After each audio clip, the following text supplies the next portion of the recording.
So the all-new Porsche 911, you watched the announcement video. Of course. So it's the first ever hybrid. Yeah, this is big. That's big news because the 911 is essentially the benchmark for sports cars.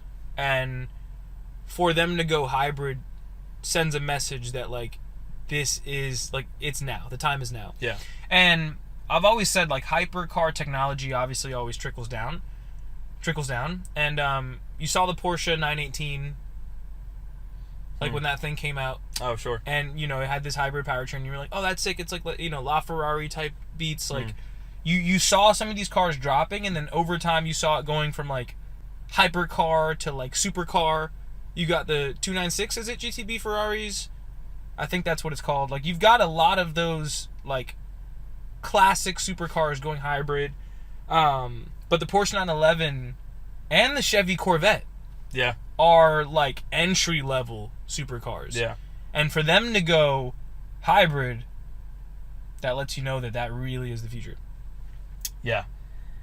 And I think they did it in a really elegant way where they kind of didn't scare away the 911 enthusiasts too hard. Like, they made the implementation of it seem really simple and straightforward, and, like, not too much extra stuff was added on. They noted that, you know, it's still a lightweight car. It's still tuned based on a high power to weight ratio, and it's still got the classic, like, Porsche driving feel. And they even went so far as to show the interior and show that, you know, there isn't some big battery pack that's added. They called it, like, a high density battery cell. It's literally just a lithium battery, literally the size of a normal car battery in the trunk. Yeah, but hybrid tech is really the future. Yeah. Like, so I drive the Z06, the C8 Z06, and when the E-Ray came out, like, no one really was talking about it. It kind of flew under the radar. Like, remember when the Z06 came out? It took over the entire internet. And the E-Ray just wasn't as exciting because it was the cross-plane crank with the hybrid motor, and everyone was like, it's not that exciting, give me the Z06, which I was too. That thing is fast as hell. The E-Ray low-key is putting down like 2.2s. Like, no one's talking about it because it's not very exciting right now, but I'm telling you that is going to be the future. It is so much better. If you've ever driven an electric car, you know why. Yeah. You know why. Instant torque and the feeling that you get just being rocketed off the road, if you could pair that to the exhilaration that you feel from a good, like, combustion engine, it is the best of both worlds, for sure. Yeah, absolutely. I think it's the reason cars like this are going under the radar is partially intentional. I think it's a good marketing position idea to not put that at the forefront and do what a lot of other companies are doing with their hybrids and saying, you get performance and eco-friendliness. No, Porsche made it a point to say this is not for driving range, this is not for eco-friendliness, this is to incrementally improve the performance of your car. And Corvette's doing the same thing. Yeah, 100%.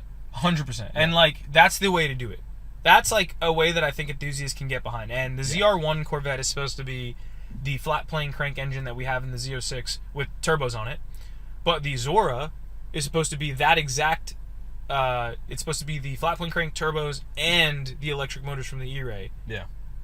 That's going to be an incredible car because you're not losing anything. It's electricity just adds at that point. Yeah. Yeah. And people are afraid of change. So the way that Corvette and Porsche have rolled this out is really brilliant. The way that they did the Corvette to show you that the base C8 to show you mid-engine works. Like, this car is going to be great to drive. It's not going to cost a bunch more. It's not going to break a bunch more. The best car you've ever heard of in your life for $60,000. Yeah. Boom. So they did that. Then they were like, okay, flat plane crank. Let's introduce a new engine platform. It's not debatable if it's a supercar. It is a supercar for sure. Then they're like the E-Ray. If we add an electric motor and a hybrid platform, it doesn't make it worse. It makes it better. They did that incrementally. And I'm telling you, C8, Z06, and then everyone was like, yeah, they walked us up the ladder. Yeah, everyone was like, all right. Yeah. No, Porsche did the same thing. They were like, all right, fully electric car. It's going to be sporty. It's going to be great. You're going to love driving it. People are like, oh, I don't know about it. But as long as it's not the 911. Yeah. It's a sedan. It's not a sedan. It's not a two-seat Porsche. Like, it's not a proper driving car. They so it's could okay. have so totally made the Taycan the 911. Yeah. It's true. No, yeah, they showed people, and now you see Taycans driving around. You're like, oh, those are cool. Yeah. Now when they bring a little bit of that technology into the 911, nobody's like, oh god. Yeah, it's true. Dude, so the front of this car has active aero. Yeah. Haven't they had that already? No, they've never had these fish gills on the front of the those things are 911, badass. bro. Like, Yeah. what? So it's like, I agree that maybe they look a little aggressive, but like, what's the purpose of those being active? Why are those not just like canards? Why are they active? Dude, if you know one thing about Porsche, it's that if they can shave a fraction of a second off their Nürburgring lap time, they're gonna do that. It's gonna be an option. It's not gonna come on every Porsche, but they're gonna have It's the product that. of edging in the boardroom. There's no reason that needs to be active aero. What is it gonna do? What is it gonna do for what? Well, they didn't even flex that in the video too hard, didn't they? Just say, "Oh, we got a cool new grille." No, they said active aero. It's not a GT3. Like, Yeah. what is the purpose of this? I don't know. It's controversial. You said you like it. I don't know. It looks weird to me. Look, man, it looks cool. I'm not a fan of anything like active. I'm not a fan of electrifying components unnecessarily. I think I think complexity is just generally the opposite of efficiency. But in Porsche's case, every little thing that they do works so well together, and they just have Porsche Matty sense to me. Alright, whatever. I guess we'll let that one slide. Your little weird fish gills on the front of your 911. I mean, it is also a really classic thing to bring animal styling into cars. Like, No, that's not what they're doing here. yeah, You sure. think they went fishy? Yeah, I think they did go Fish fishing. 911? I think they did go catfish. I think that is what that car looks like. No, bro, that'd be crazy. Yeah, man.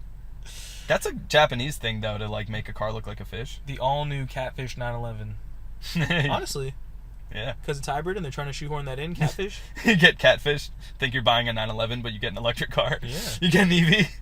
It's pretty good. Okay, so the GR Supra and the BMW Z4, the Toyota and Supra, or the Toyota and BMW twins, are being discontinued for the 2026 model year.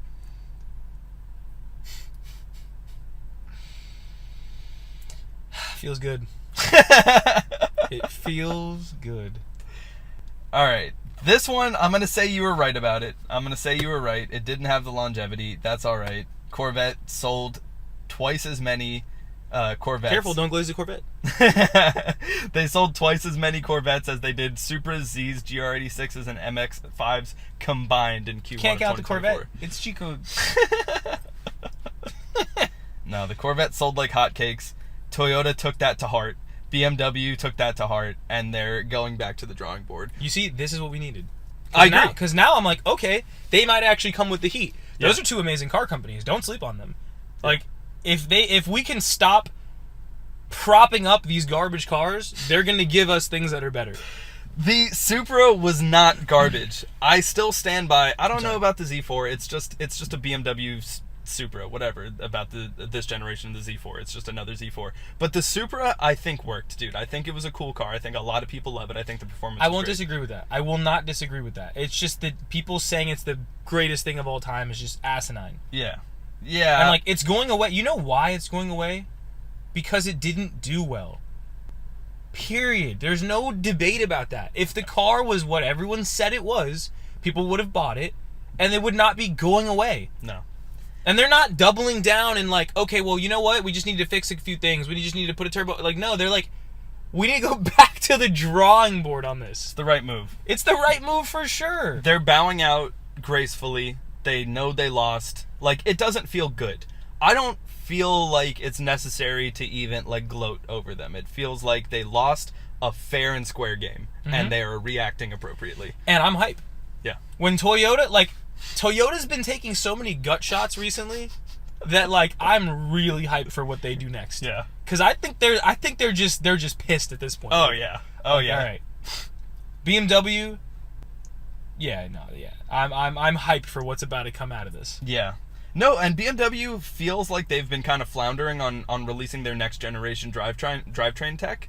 And it feels like, aren't we about due for another generation of the 3 Series, like a 3 Series update?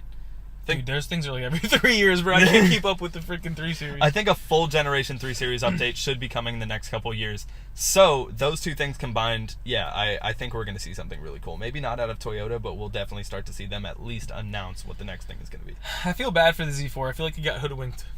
The Z4 did definitely get. I feel like Toyota was like, it's gonna be great, and BMW's like, okay. Yeah, no. The Z4 just ended up being the uglier twin. Dude, it's like the Supra's the one that the parents liked more. 100%, and that's crazy. I hope BMW's mad now. No, yeah. And they come back with a heater. Well, BMW is addicted to discontinuing the Z4. They discontinued the Z4 like hotcakes. They've been doing it for 20 years. So I bet you that we're going to see another Z4 because what are they going to not have a 2-seat version of the 3 Series? Yeah, they should bring that out, and it should be a purist car. Yeah. And, like, let's see what they do with it. But, again, like you said, I don't need to gloat over it. I don't need to get too hype. But I'm happy. It is very validating. Yeah. Because I do have to listen to the Glazers in the comments all day telling me that I'm crazy and that this is the best car of all time and that this defines a generation. So this is pretty validating, and it feels good. You know what this is going to do, though? The value of the Supra, dude. Those values, the value of those Supras that are sitting in a warehouse right now, all the 6MT Supras, yeah, through the roof. I agree. Through the roof, bro. I agree, and I'm actually happy for you guys. Honestly. All you D-bag investors that bought all my manual Supras. Michael's not happy with you, but yeah. I'm happy with you. It's okay. I'm happy that you guys are going to be able to at least get something out of this deal. They're going to feed their families off my hopes and dreams. I'm never going to be able to own one of these things for a reasonable price. It's true. But families will be fed. Families will, in fact, be fed off the Supra, so they can do that at least. Have you seen the new Mustang GTD? What do you mean, have I seen it? Dude, the insanely fast Mustang that you have to apply for. Insanely fast. Insanely fast. Insanely fast Mustang. There's another one. There's another word there. It's an insanely fast Mustang. Insanely fast. Dude, 0 to 60 is, what is it? 3.4? Well, it's a track car. No, like the 0 to 60 is not that important.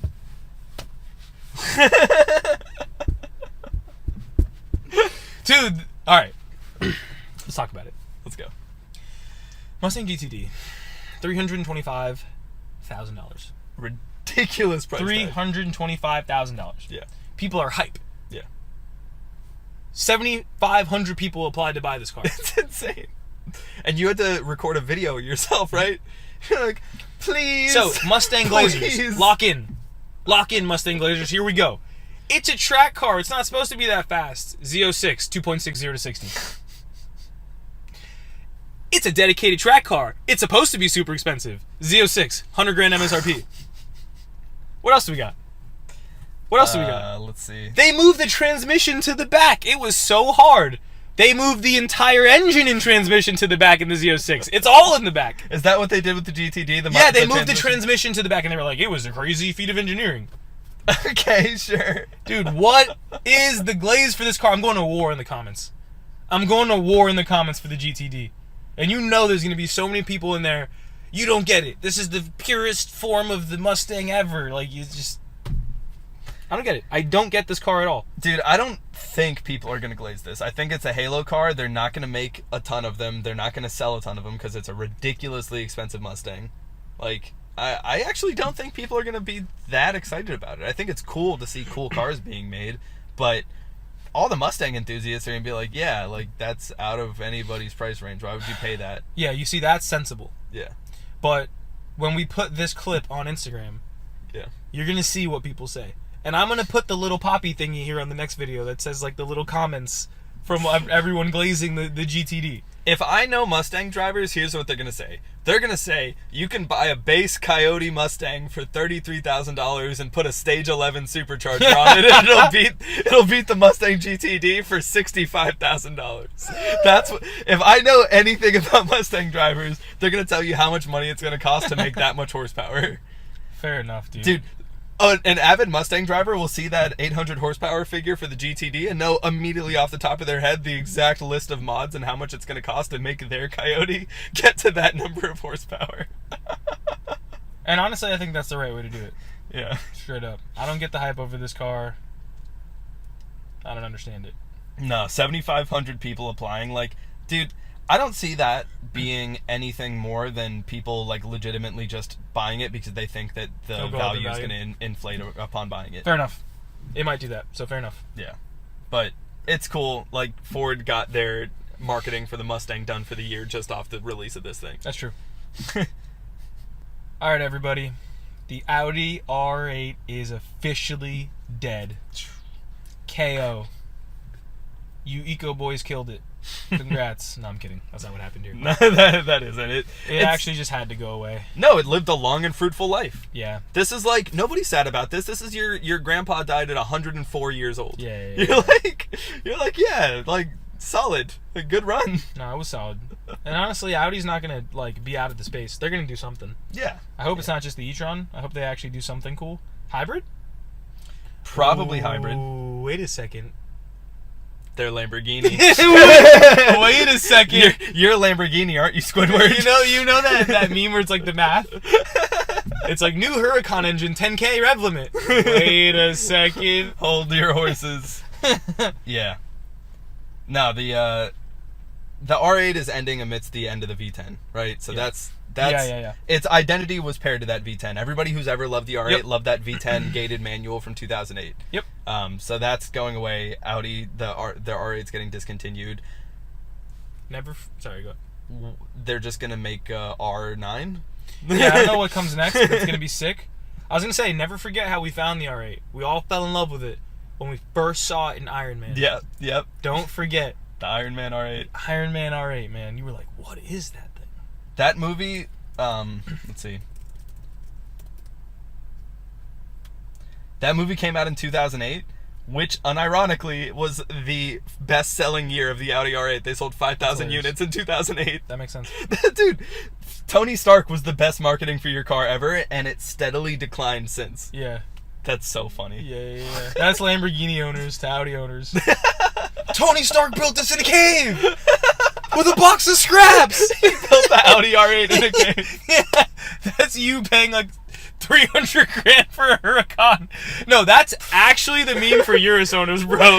Facts. When they look at like Facts. the Audi, what is it, RS8? Yeah. Dude, that's Tony Stark built this in a cave. with a box of scraps. No, yeah, and then he finally Thanos snapped the Audi R8 out of existence. Yeah, that's good. So, honestly, that could lead us right into the Huracan. Yeah.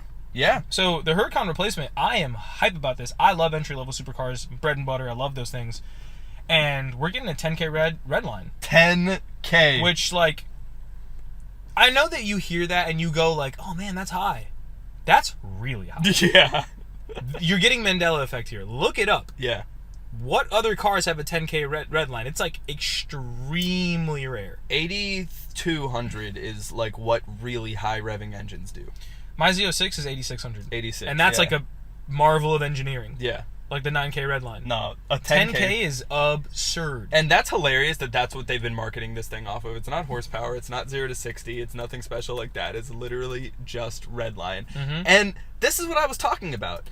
We need to move away from like the on paper performance metrics as like reasons to get excited about a car. This is a reason to get excited about a car. Yep. So the C8 Z06, 8,600 RPM red line. They said 9K, but really it's 8,600. The Lexus LFA, 9,000 RPM. Mm-hmm. 10K. Like, this is going to be insane. It's going to scream like crazy. What's and the, then you know what? Carrera. I don't know. 8,000. 8,000 RPM. A Carrera is 8,000 RPM, and those things scream. And so we know how much we love the Carrera. We love the Z06. We love the LFA. This thing's going to be insane. And they honestly could have stopped there. Yeah. But they didn't. They've been getting smoked by C8 Corvettes, and they're like, you know what? We're done. Yeah. Lamborghini used to mean something. Yeah. And they put a hybrid on that thing. They took out the little hammer and broke the piece of glass that said remove in dire situation. It was a hybrid motor. It was a prophecy. Yeah. Someone walked into Lamborghini offices 10 years ago and they were like, Chevrolet will dethrone you. Yeah, and they shoot him away. And they woke up and they were like, what was that? When the Chevrolet is on top, use the hybrid. Hybrid. Yeah, exactly. Hybrid. So this thing is going to be sick. Yeah. Like this, I really want to get my hands on one of these. I'm not going to be able to. Because the allocations in the first 5 years are going to be ridiculous to get your hands on. Aftermarket's going to be crazy. No, it's going to go to people who already own multiple Lamborghinis. Yeah. You're going to need to buy 10 Uruses from your dealership to get an allocation for one of these. Yeah, that's going to suck. But, I mean, hey, who knows? Maybe sometime in the future when this thing cools down a little bit, Yeah, maybe I'll get a used one that wrapped around a tree and then I can rebuild it. I don't know if you want to touch this thing rebuilt, bro. I'll take the engine and put it in the back of an NSX Ooh, from 91. There we go. Just be screaming down the road. There we go. All right, well, I'm hyped to see what they do, man. I'm really hyped for this. This might be my favorite supercar when this thing comes out. Oh yeah, dude. I mean, living in Miami, we're gonna hear these things scream around all day. Yeah. So I can't wait. Yeah. I can't wait to just be on call-ins and just see. Yeah, straight up. That's just so crazy. No, I don't know what it's gonna sound like. Genuinely, like that's like bike numbers. Mm-hmm. All right, so Ferrari's finally replacing one of my favorite cars of all time, the 812 Superfast, and they came with the power for this one, dude. They made it a V12. So the 812 Superfast is a V12. Yes. And they brought the V12 back. They brought the V12 back, and we were all terrified that it was going to be a V8 or V6 turbo or some sort of V6 twin turbo hybrid contraption. They said no. We're going futuristic, and we're bringing futuristic tech to the engine that we know you guys want anyway. And at this point, I'm just harping on marketing tactics. And if you're Ferrari, you're not anymore. You're no longer in the race of trying to be at the forefront of technology and have the fastest lap metrics. You're a brand first and foremost, and your brand is large, beautifully running engines that feel elegant to drive and have a lot of horsepower. Mm-hmm. That is your important metric. It's not any sort of numbers or revs or noises and things like that. Yeah. You got to hear one of these things rip by you and just be like, wow, I wish I had that. No, it sounds like money. It just sounds like money. The other day I had I was in the Z and we were pushing it on, what is that? The 395?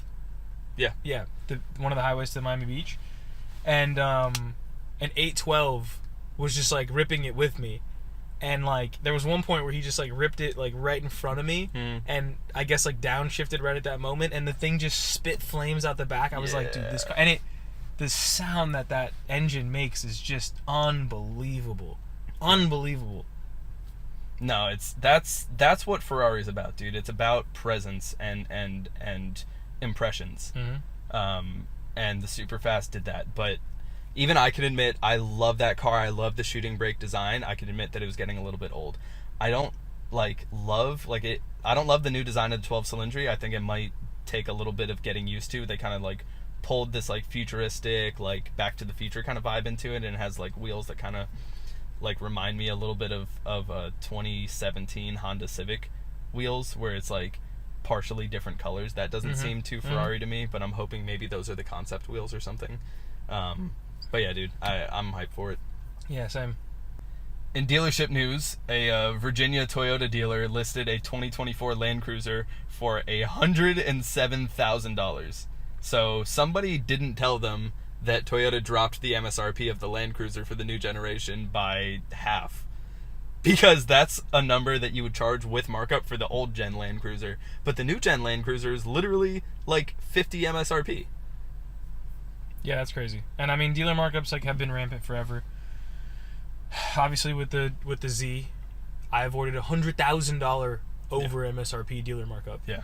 It took me a long, long time. I had to wait 4 years, almost 4 years for that car, with money down at dealerships, to avoid that markup. I mean, it's gotten out of hand. You know, everyone knows that. Where I draw the line, like a markup for a supercar is fine. Like you need to have a relationship with a dealer and put in with the manufacturer and put your due hours to get a brand new supercar. Sure. I understand. But when you're charging entry mid-level Toyotas, when you're charging $15,000 to $30,000 over for a Toyota Corolla, like, bro, just let me get to work. You know what I mean? Like, just let me get to work. Jeez, you're like low-key having an impact on the GDP of this country. Literally, bro. I'm trying to go to McDonald's. Why are you charging me $50 for a Corolla? It's true, man. It really has gotten out of hand. Honestly, like, you're right. Like, I should be having to deal with that in the high-end exotic land, but like, or sports car, whatever. Like, but no, like, you shouldn't have to deal with that for a base Toyota. That's how everything is. You want the fancy thing, either you work more or you pay more money. That's how getting fancy things works. Yeah. But for getting regular things, dude, these dealers need to just remember that cars are for getting from point A to point B. They're not commodities. They're not, you know, like the newest brand new iPhone that just got released. Like, this is somebody's livelihood. It's true. It's true. Oh, man. Like, how would it feel if, like, tractors had, like, a $50K markup on it? They probably do, bro. Farmers complain about all sorts of stuff. Like, yeah, no, it's terrible. This is just a failure in capitalism. We let the wrong people run rampant. Speaking of just regular cars, the Honda Civic, which is my favorite regular car. I don't know how you feel about the Honda Civic. I like it, yeah. Dude, of like... When Type R, we did an episode on that. I glazed it. Yeah, true. Of point A to point B, just like common traffic cars, the Honda Civic, I think, shines, dude. Like, if you've driven one, it's nice, bro. It's great. It's great. It's great. My friend just bought a new Kia Forte, and I was like, why didn't you get a Civic? And she was like, because the interior was nicer. And I guess, like, Civics aren't, like, I'm sure Hyundai and Kia are doing a lot more to make the interior more, like, sophisticated looking, but I think if you actually care about the bones of the car and, like, what your day-to-day driving experience is, Honda Civic is killer. Yeah, I agree. I don't know how you really can make an argument over a Kia over the Civic. It was crazy. Yeah, unless the new Civic is getting marked up, which I'm sure it is, because, I forgot to mention the news article. The Civic just, for the next halfway refresh for the 11th gen Civic, announced a hybrid model. Yeah, I love that. Yeah. Again, like, my whole argument is that hybridization is the future, is the best of both worlds. I love it. I'm all for it. Yeah. They took the best part of Toyota's economy car lineup, which is the Prius, and added it to the best economy car in the Honda lineup. Mm-hmm. It makes a ton of sense. Yeah, it's amazing. Yeah. And this is the compromise done right, because the Honda Civic Type R is a great performance car, yeah, and the Honda Civic Hybrid is going to be a great economy car, and it's the same platform, so it feels very efficient. It scratches my brain in the right way. Honda's killing it. It's also going to have a kick to it. You put your pedal on the floor, it's going to go. It's putting down, what, 230 horse? It's that hybrid motor is going to give you an instant torque, though, so you're kind of cheating. It feels like it's more horse than it is. Yeah. It's going to be awesome. No, that's super hype. That's super hype. I love that 11th gen Civic, dude. Yeah. I think Honda is just, like, by and large owning the economy car game right now. They're killing it for sure. Cool. Okay, so the California Senate has passed law SB 961, which would require passive speed limiters to be installed in all new cars manufactured or sold in California by 2032. Meaning, your car is going to beep and flash red at you if you speed on roads in California. People are going to pimp that out. What do you mean? People are going to, like, make it dope. When it does that. It's, like, cool that it's doing that. Oh, yeah, like, high schoolers are going to be like, oh, we're going red. Or, yeah, we're redding tonight. I'm about to beep this guy. Oh, man. Yeah, no, I mean... Look, let's not get political on this podcast, but, yeah, I mean, that is kind of lame. Yeah, like... Is this really something that we're policing? I mean, I'm sure this is what people said about, like, having your car beep when you don't put in your seatbelt, but seatbelts feel really, really safe. Like, they actually save lives. That is true, though. Were people arguing that? Yeah. Were people arguing seatbelts when they came out? People were definitely like, oh, I'm supposed to wear a seatbelt now? What do you want me to wear a seatbelt when I'm sitting on the couch? Okay, worry. Then maybe we are just getting old. We might be. Speeding does kill, but, like, I thought by 2032 that, like, we wouldn't even be, the majority of people wouldn't even be driving their cars anyway. Everyone has an older person in their life, parent, uncle, aunt, that just will not, for the love of God, wear a seatbelt. It's my mom. They just get in the car and they just don't wear a seatbelt, and you're like, can you just wear this thing that will literally save your life for no extra effort? No, yeah. And they just it's such a big deal. They're like, and if they do put it on, they're like, oh my God, like, all right, fine, dude. Like, it's just a piece of one strap of leather. It's the biggest deal to them. No, that's gonna be me with my kids in 2032. They're like, Dad, it's beeping. You have to slow down. Yeah. It's beeping. Yeah. I'm like, I hear it beeping. Yeah, I know better than the car. Straight up. I've been driving for 50 years. Straight up. Like, to be like, yo, your dad has no chill. To tell their parents that the car beeped the whole ride home, they'd be like, oh man. Yeah, dude. I mean, Sure, 2032 in California. The majority of cities in California by 2032 are gonna look like Mad Max anyway. Yeah, dude. you see, I didn't want to get political, but that's definitely true. Speeding's gonna be the least of the worries, bro. It's true. What do they say in Mad Max when they like drink the silver stuff or whatever? No, yeah, they're going to Valhalla. Yeah. Oh, Live, die, live again. Yeah, that's gonna be people on the California highways, bro, in 2032 for sure. Spraying silver spray paint on their faces. For sure. Oh my god. You're only gonna be allowed to charge your car like once a week. Yeah. No, there's like electric mandates. Yeah. You can't charge your car, like you can't water your lawn because of the droughts. Yeah, exactly. You're not gonna be able to own a car, dude. You're gonna have to let random people on the street steal your car. And then when you get carjacked, you just go carjack somebody else. True. It creates its own economy. California Senate passed the bill SB 972 that said you have to wait until someone carjacks you to carjack the next person so you can get to work. Yeah.